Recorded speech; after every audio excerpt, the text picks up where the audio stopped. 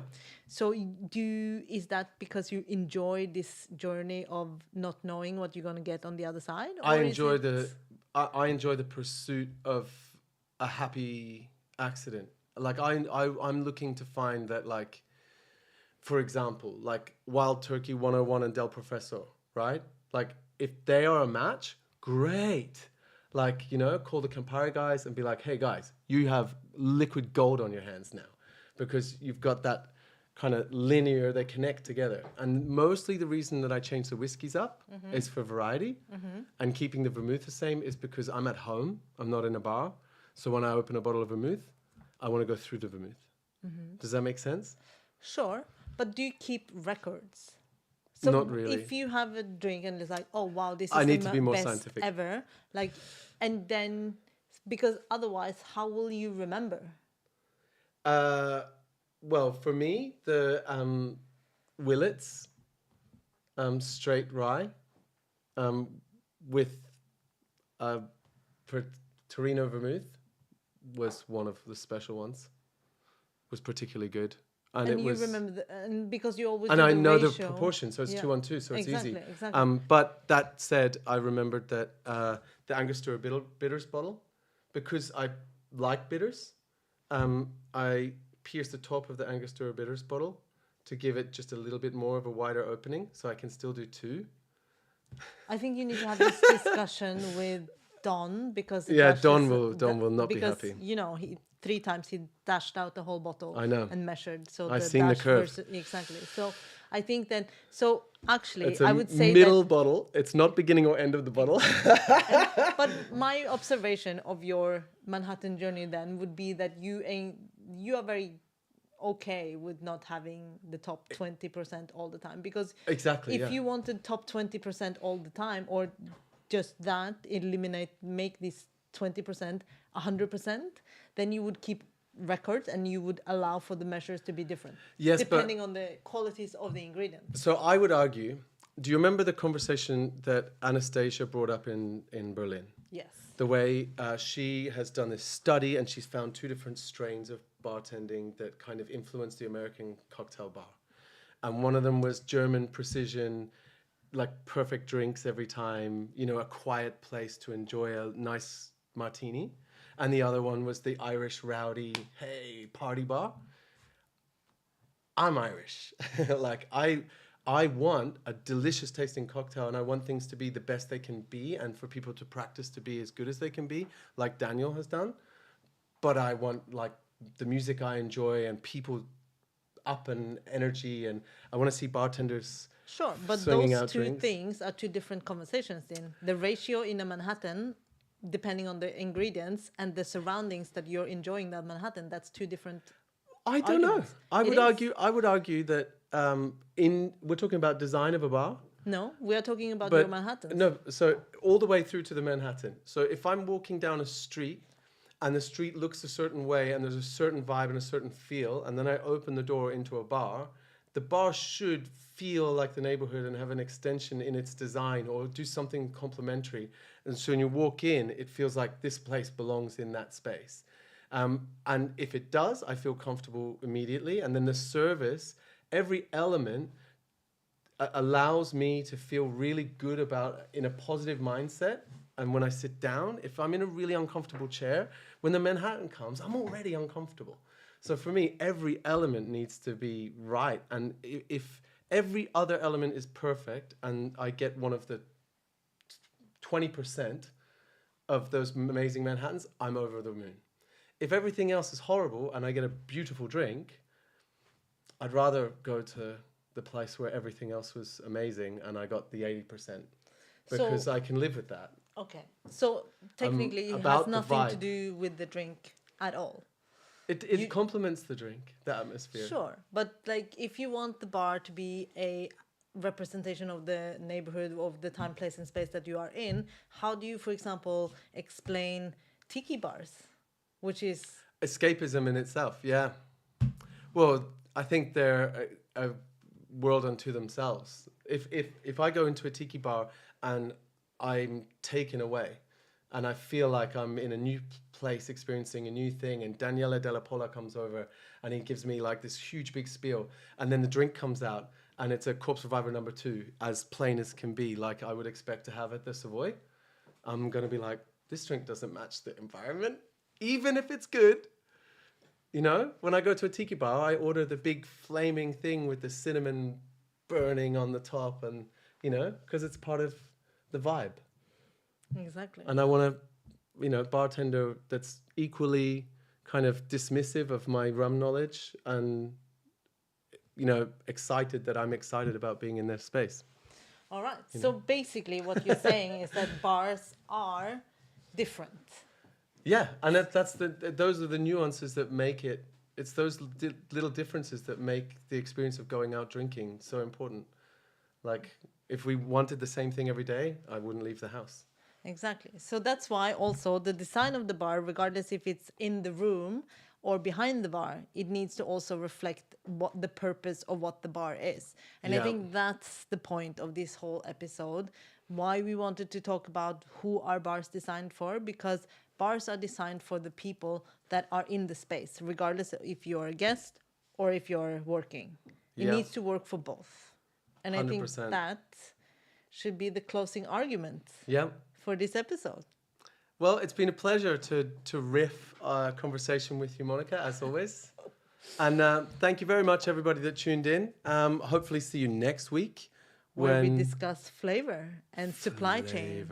Very, very important. Chain. Yeah, same time, same bar. Place. Time, same bar channel. Yes. How old is everyone? Do you know that reference? What?